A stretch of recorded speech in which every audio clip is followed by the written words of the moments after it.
ससुराल में 5 बहुओं का स्वागत।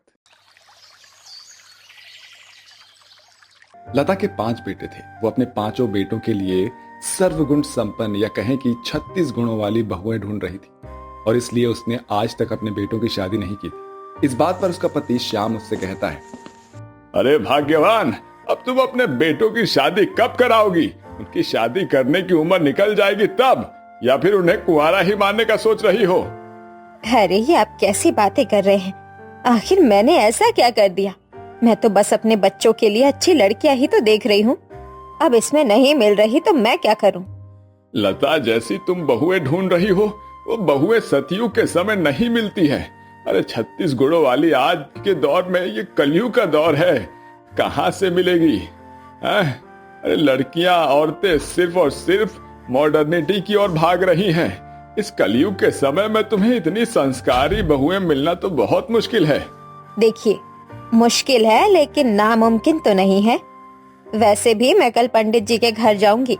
उन्होंने मुझे कल ही बताया था कि उनके नजरों में एक परिवार है जो मेरे 5 बेटों के लायक है। अगर ऐसी बात है तो तुम जरूर जाओ। भगवान करे इस बार तुम्हारे मन मुताबिक लड़कियां मिल जाए।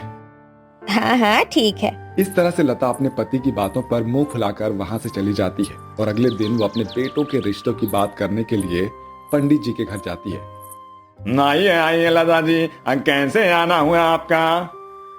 अरे पंडित जी, मैंने वो जो अपने बेटों की शादी की बात बताई थी, मैं उसी के सिलसिले में यहाँ आई हूँ। अच्छा अच्छा, हाँ मुझे याद आया, आपके बेटों के लिए एक अच्छे परिवार मेरी नजर में है। जरा पहले उनसे 5 लड़कियों की बात कर ली जाए। ये देखिए, उनकी तस्वीरें देखिए। ये 5 लड़कियाँ बहनें हैं? जी हाँ, बड़ी बेटी नीलम, फिर आरती, फिर नैना, फिर राधा और सबसे छोटी राधिका। ये 5 बहनें हैं, लेकिन बस एक समस्या है। कैसी समस्या पंडित जी? जरा मुझे साफ साफ बताइए। समस्या ये है कि ये 5 ही बहनें गरीब हैं और उनके माता पिता दहेज में आपको ज्यादा कुछ नहीं दे पाएंगे। अरे पंडित जी, हमें दहेज चाहिए भी नहीं। मुझे तो अपने 5 बेटों के लिए अच्छी और सुशील लड़कियां ही चाहिए, बस, और ज्यादा कुछ नहीं। जी फिर ठीक है, मैं लड़की वालों के घर पर जाकर रिश्ते की बात आगे बढ़ाता हूँ। आप बेफिक्र रहिए। अब आप ये समझ लीजिए कि अब आपके 5 बेटों की शादी समझ लो हो गई। जी पंडित जी, आपका बहुत बहुत शुक्रिया। ऐसा कहकर लता वहां से चली जाती है। उसके बाद पंडित लता के 5 बेटों का रिश्ता लेकर उन 5 लड़कियों के घर जाते हैं और शादी के प्रस्ताव रखते हैं। लड़की वालों को ये रिश्ता मंजूर होता है और कुछ हफ्तों में लता के 5 बेटों की शादी हो जाती है। और जब वो अपने घर वापस आते हैं तो उनके घर में भीषण आग लग चुकी होती है। हे मारा राम जी, ये हमारे घर में आग कैसे लग गई? अभी तो हम कुछ घंटे पहले ही बारात लेकर गए थे, तब तक तो सब ठीक था। ये अचानक से ये दृश्य हमें कैसे देखने को मिल रहा है? ये सब कैसे हुआ? अरे लता बहन, पता नहीं कैसे तुम्हारे घर में गैस ब्लास्ट हो गया और पूरा घर आग की लपटों में घिर गया। मुझे तो ऐसा लग रहा है कि तुम्हारी बहुएं ही अपशगुनी है, अपशगुनी। देख मैत्रा, तू हमारी पड़ोसन है, इसलिए मैं तेरा लिहाज कर रही हूँ। अगर तूने मेरी बहुओं के खिलाफ एक शब्द भी और अपने जुबान से निकाला तो मैं तेरी जुबान खींच लूंगी। चली जा यहाँ से, नहीं तो मुझसे बुरा और कोई नहीं होगा। ठीक है, जा रही हूँ। यहाँ तो भलाई का जमाना ही नहीं रहा। ऐसा कहकर मैंत्रा वहां से चली जाती है। लता, आज मुझे तुम पर बहुत गर्व हो रहा है। तुमने उस मैंत्रा को बहुत अच्छा जवाब दिया, लेकिन अब हमें यहाँ से चलना चाहिए। लेकिन कहाँ जाएंगे हम? सब कुछ तो राख में खाक हो गया। तभी वहां पर लता की बड़ी बहू नीलम कहती है, माँ जी, हारे को एक तिनके का सहारा भी काफी होता है। मैं आपसे एक बात कहूँ? हाँ हाँ बोल बहू। माँ जी, यहाँ से जंगल कुछ ज्यादा दूर नहीं है, वहाँ पर हम अपना घर बना सकते हैं। हाँ लता, बड़ी बहू बिल्कुल ठीक कह रही है। हमें यहाँ से चलना ही चाहिए। जैसा आप सभी को सही लगे। इसके बाद लता का पूरा परिवार जंगल की ओर जाने लगता है। वो चलते चलते बहुत ज्यादा थक जाते हैं, लेकिन फिर भी वो एक दूसरे को हार नहीं मानने देते। कुछ समय चलने के बाद वो सभी जंगल में पहुंच जाते हैं। लो बहू, हम सब जंगल में तो आ गए, अब बताओ क्या करना है। माँ जी, अब आप यहाँ पर बैठकर आराम कीजिए। यहाँ से आगे का काम आप अपनी पांचों बहू और बेटों पर छोड़ दीजिए। माँ जी, मैं नयन और राधा जंगल से लकड़ियाँ इकट्ठा करके लाती हैं। मैं और नीलम दीदी थोड़े से मिट्टी को भी इकट्ठे करके लेकर आते हैं। लेकिन बहू, इससे तुम करने क्या वाली हो? माँ, हम इन सब की मदद से अपना घर बनाएंगी और इसी में हम सभी अपना गुजारा करेंगे। सच में मेरी बहुएं तो साक्षात देवी माँ का स्वरूप है। ठीक है बहू, जैसा तुम्हें ठीक लगे तुम वैसा करो। रुको, इसमें हम पांचों भाई भी तुम्हारी मदद करवाते हैं। इसके बाद लता के पांचों बेटे और बहू मिलकर जंगल से लकड़ियां, मिट्टी और कुछ घास फूस को इकट्ठा करके लाते हैं और कुछ घंटे की मेहनत और परिश्रम के बाद पांचों बहुओं का गरीब ससुराल बनकर तैयार हो जाता है। देखा ना आपने श्याम जी, मेरी बहुएं हैं ना 36 गुणों वाली। हाँ लता, मान गया मैं तुम्हारी चॉइस को। तुमने सच में लाखों में एक बहू लेकर आई हो अपने बेटों के लिए। रुको बहू, तुम्हारा अभी गृह प्रवेश भी नहीं हो पाया।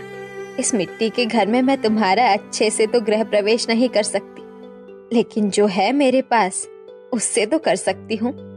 जी माँ जी। इसके बाद लता अपने पांचों बहुओं का गृह प्रवेश करती है और उस मिट्टी के घर में जैसे तैसे समय गुजारते हैं। ऐसे ही अगली सुबह हो जाती है। माँ जी, पिताजी, ये लीजिए चाय। अरे बहू, यहाँ गैस चूल्हा कहाँ से आया और तुमने ये चाय कैसे बनाई? माँ जी, हमने यहाँ लकड़ियों की सहायता से आग जलाई और मिट्टी के घड़े से काली चाय बनाई। यहाँ हर चीज प्राकृतिक तौर पर हमें मिल ही जाता है। अगर आपको भूख लगी हो तो हमने आपके लिए अच्छे अच्छे फल लेकर आए हैं, आप खा लीजिए। तभी वहाँ पर नयन आ जाती है। माँ जी, अगर आपको नहाना हो तो आप यहाँ से सीधे पास के झरने में चली जाइएगा। वहाँ आपको बिल्कुल बहता हुआ ताज़ा पानी मिल जाएगा। अपनी बहुओं को ऐसी जुगाड़पंती और जमीन से जुड़े संस्कृति, अच्छे स्वभाव के कारण लता अपनी बहुओं से कहती है, मैं सच में धन्य हो गई तुम जैसी बहुओं को पाकर। नहीं तो आज जिस परिस्थिति में हम हैं, इस परिस्थिति में तो आजकल की मॉडर्न लड़की अपने ससुराल को छोड़कर वापस अपने मायके चली जाती है, लेकिन तुम फिर भी इस परिस्थिति में हमारे साथ डट कर खड़ी हो। हाँ, सही कहा तुमने लता। इस तरह लता और श्याम अपनी बहुओं की तारीफ करते हुए नहीं थकता। ऐसे ही समय गुजरता है और इस मुश्किल परिस्थिति में पूरा परिवार मिलजुल कर हर समस्या का डट कर सामना करता है। किसी के भूख प्यास को एक दूसरे की चिंता होती है। ऐसे ही कुछ महीने बीत जाते हैं और एक दिन लता के पांचों बेटे एक साथ आ जाते हैं। माँ, पिताजी, एक खुशखबरी है। कैसी खुशखबरी बेटा? माँ, हमारा घर जो जल गया था ना, उसका हमने पहले ही बीमा करवाया था। हमें उसका बीमा कंपनी से क्लेम भी मिल गया है। फिर क्या कहा बीमा कंपनी वालों ने? पिताजी, माँ, बीमा कंपनी वालों ने अच्छे तरीके से छानबीन की और जब उन्हें पता चला कि ये बिना हमारी गलती के कारण से जला है तो उन्होंने पूरे घर की रकम वापस कर दी है। ये रहा चेक। यानी अब हम वापस से अपना नया घर बना सकते हैं? हाँ माँ, हाँ। बेटा, ये सब तेरी 5 बहू के कारण ही संभव हो पाया है। जितने भी दिन यहाँ बीते उसमें से एक भी दिन हमारे लिए बुरा नहीं गया और ये सब तेरी 5 बहुओं के कारण ही हो पाया है। चलो अब जल्दी से नया घर बनवाओ। जी माँ। इसके बाद लता के पांचों बेटे मिलजुल कर अपना फिर से एक नया घर बनाते हैं और कुछ महीनों बाद उनका घर बनकर तैयार हो जाता है, जहां लता अपनी 5 बहुओं का फिर से गृह प्रवेश कराती है। आओ बहू, तुम्हारा स्वागत है इस घर में। मैं पहले तुम्हारा गृह प्रवेश सही प्रकार से नहीं कर पाई थी, लेकिन आज मैं पूरे विधि विधान से तुम्हारा गृह प्रवेश कर रही हूँ। इसके बाद पांचों बहुएं गृह प्रवेश करके घर के अंदर आ जाती हैं और कहती हैं, माँ जी, हम भी धन्य हैं आप जैसी सास को पाकर। हाँ माँ जी, आज के जमाने में आप जैसी सास कहीं नहीं है। हाँ, जब समाज हमें अपशगुनी कह रहा था तब आपने ही हमें बताया कि हम अपशगुनी नहीं हैं। जी माँ जी, आपका सच में बहुत बहुत धन्यवाद। माँ जी, हम 5 बहन ऊपर वाले से बस यही प्रार्थना करेंगी कि हर जन्म में आप ही हमारी सास बने। ठीक है, अब इतना भावुक होने की भी जरूरत नहीं है। और इस तरह से लता का परिवार हमेशा एक साथ हंसता खेलता खुशहाल रहता है।